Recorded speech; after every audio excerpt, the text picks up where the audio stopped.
Hi, this is Kay here. If you don't know me, I am not a DP, but I would like to discuss the issue that everyone's talking about, overheating of the new A7, no, what am I saying? The ZV-E1. That being said, I've been working in the Japanese television, movie, the soap operas, and television industry for 20 years about, as a line producer, production manager, kind of jack of all trades. That's the way it goes in Japan. And I have my own thoughts that conflict with a lot of the negative things that people have been saying on YouTube. Number one is the overheating issue. And I did a few tests to see if what all these people are saying are true. And if you just take a look at this first.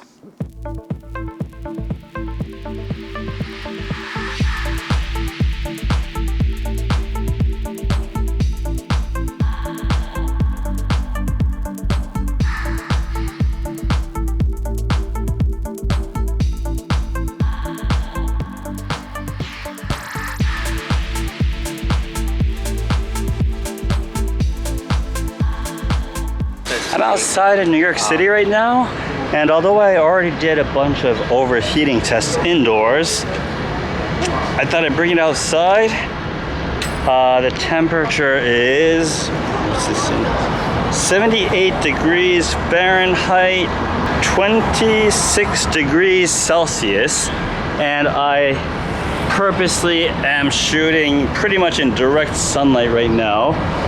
I've got it on A7Siii 4K 60 frames per second in intelligent auto mode, and just for the heck of it I turned soft skin on and onto high, assuming those are the, I want to max out the camera, make it work the hardest it can. And I'm walking around seeing if it really will overheat or not. And honestly, as a New Yorker, it's so hot that I really don't want to be staying out here that long. But yeah, I'm just walking around. It's Williamsburg, it's nice and okay, I would have walked underneath the scaffolding, but for the video, I might as well stay in direct sunlight. I'm not enjoying this, but I would like to know how bad this overheating issue really is. I'm walking in the middle of the street, but that's because today this road is closed off for pedestrians, so I can kind of walk the middle of the street. And you can see the shadow here. I purposely chose to do this when the sun's highest. Cars coming anyway, but so right now the camera is directly being hit by the sun. So far it seems to be doing fine. Well, that being said, it's only been it's only been 2 minutes 30 seconds, so yeah, no wonder.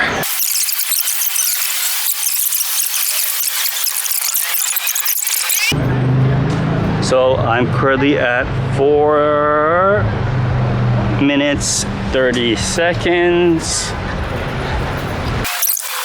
To really do a test like this, I have a feeling that I'm gonna have to be walking around for quite a lot longer. But sorry, I don't have the time to walk around for this test for an hour or 2 hours, so I'm just gonna go around the block.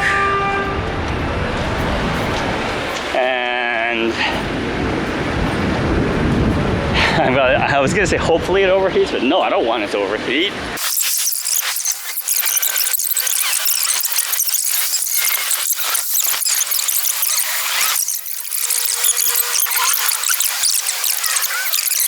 So I've reached my destination. The camera has been rolling for 10 minutes, well, roughly 10 minutes. And no sign whatsoever of overheating. I've also got the focus assist on. What else is there to say? Right now I'm like kind of touching the back. It's warm, of course. Yeah, it's warm. The back of the camera. But not to the point of being like overheating hot. And plus, I haven't gotten any single overheating type of message whatsoever. So I can say for certain, in an indoor setting, I forgot how long, it went for hours, using the dummy power brick. And outside in the hot, it might be hard to see, but I'm sweating. And I've tried to make sure I'm in direct sunlight. Where's the sun? What? Why don't I see the sun? The sun, oh yeah, there's the sun. I've purposely been walking around in direct sunlight. And oh yeah, I'm at 10 minutes, 30 seconds now. And no sign of overheating whatsoever. So in no way was any of that scientific test, but I think it's enough to dispel a lot of the claims that this thing just overheats and is unusable. By comparison, I forgot to bring it today. But I usually use Sony A7 IV. And there was a time when a client, for some reason, wanted to use the A7 IV for a long, not a podcast, a video cast, what do you call it? So we used it as a webcam, and I don't remember the exact temperature the room was. There wasn't very much airflow, but the A7 IV overheated in 30 minutes. Using the A7 IV overheated in about 20 to 30 minutes. I left the screen open. I tried to give it some airflow by putting like a fan next to it.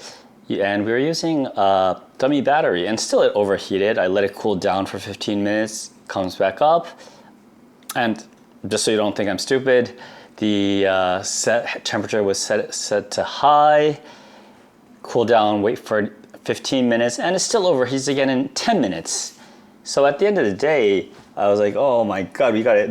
And it was live too with the celebrities. So I ended up just pulling out a ZV-E10, which went on for, it never overheated. So overheating is not an issue that is just about this camera right here. And I think there are plenty of great things about this camera. And I kind of made a little small list of all the things people are complaining about. And I kind of disagree with most of them. For example, I've seen a lot of people saying that it's gimmicky.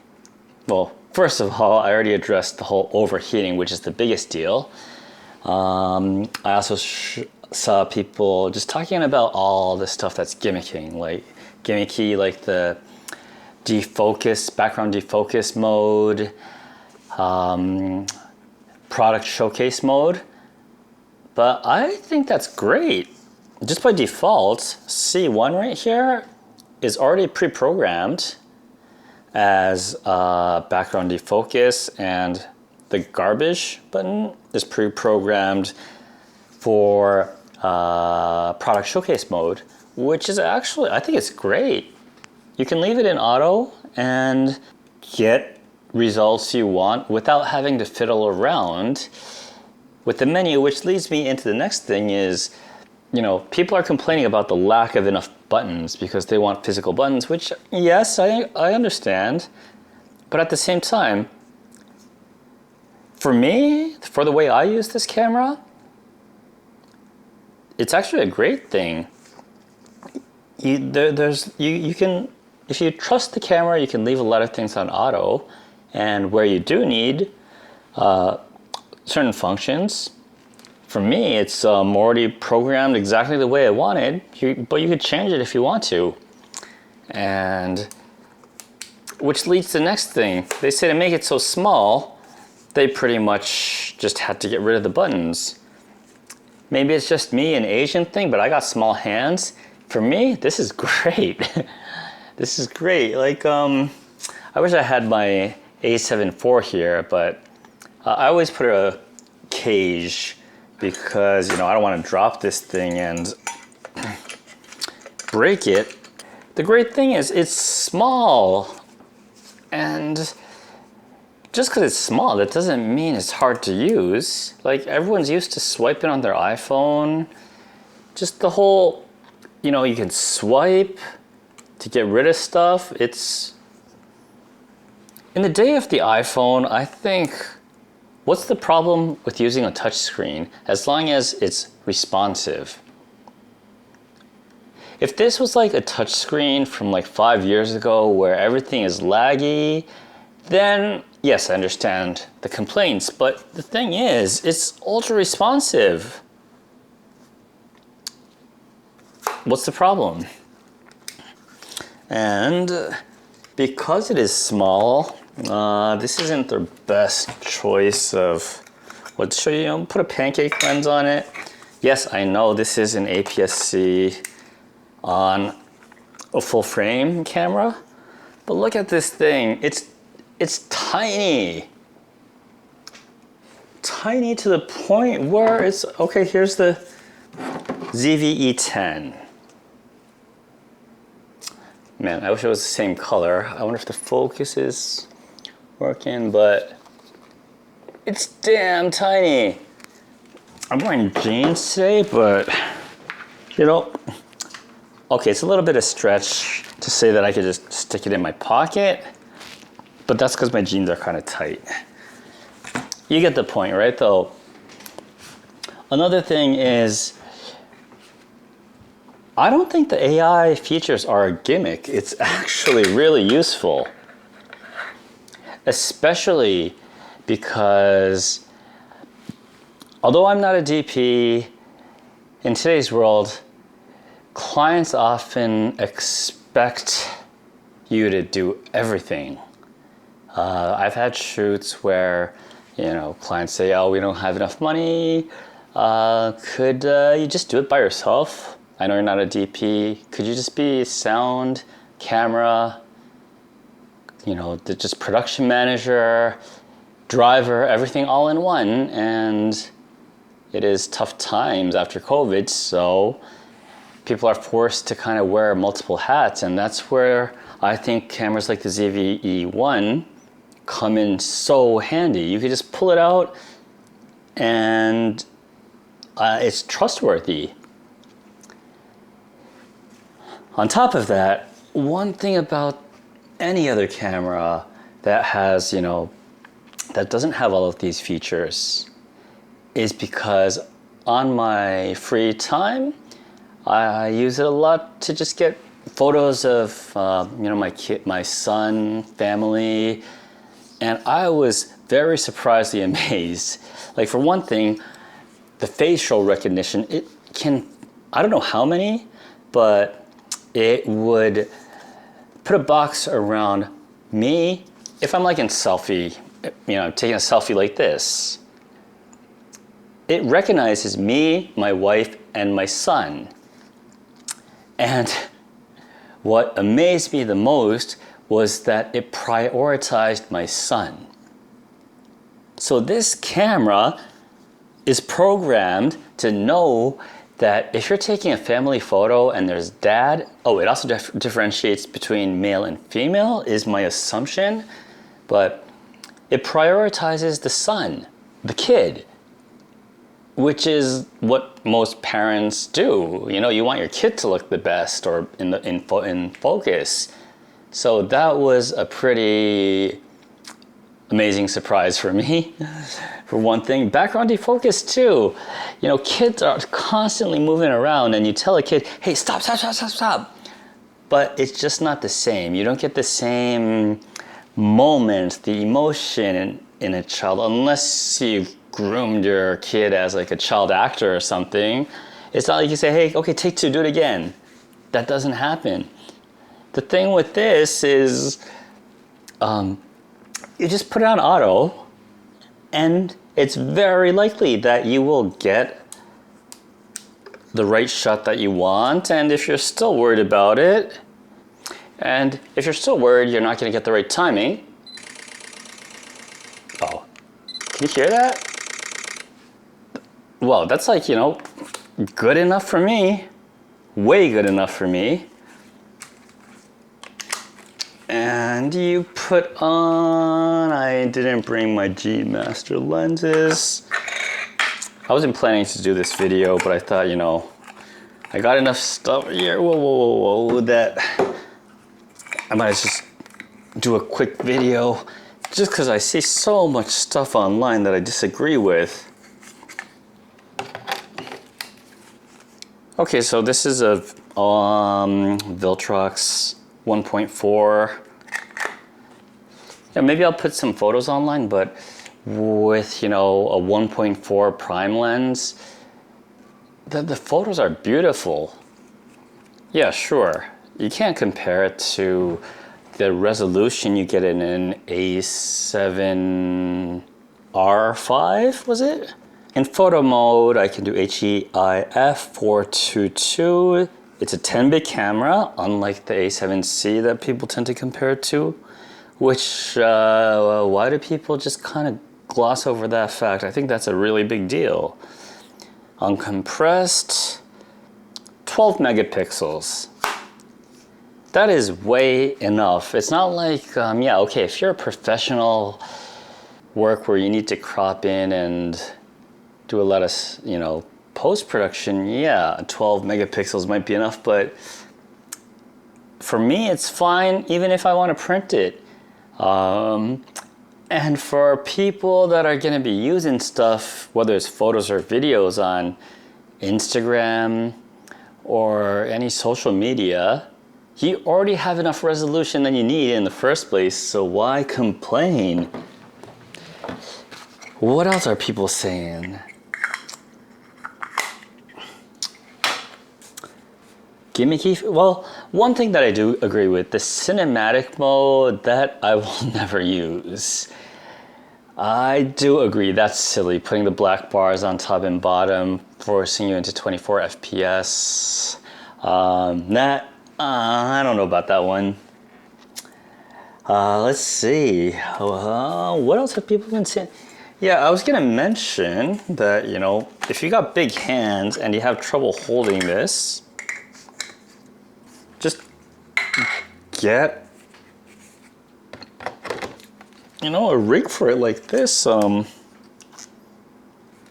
What brand is this? You know, the camera's so new that I usually get small rig, but this was the only one available. But that way you got multiple mounting points, you know, cold shoe. You can, drop it. No, I wouldn't recommend that. And it gives you, you know, a little bit of extra, you know, people keep talking about how their pinky, they don't like how their pinky doesn't have anywhere to go. At least for me, I'm fine without it, but okay, if you need it, you can put your pinky here. Open the screen, and then, you know, this little indentation here, you can put your thumb there. What's the problem? What's the problem? I just don't get why people are complaining about everything. I think it's fine. You're paying what? What's the price on it now? You're pretty much getting, well, you're getting the ZV-E1 as of June 10th today. At B&H, it's $2,198. And for that, you're pretty much getting the same sensor, the same guts of the A7S III, which is $3,500. And on top of that, you get the AI features that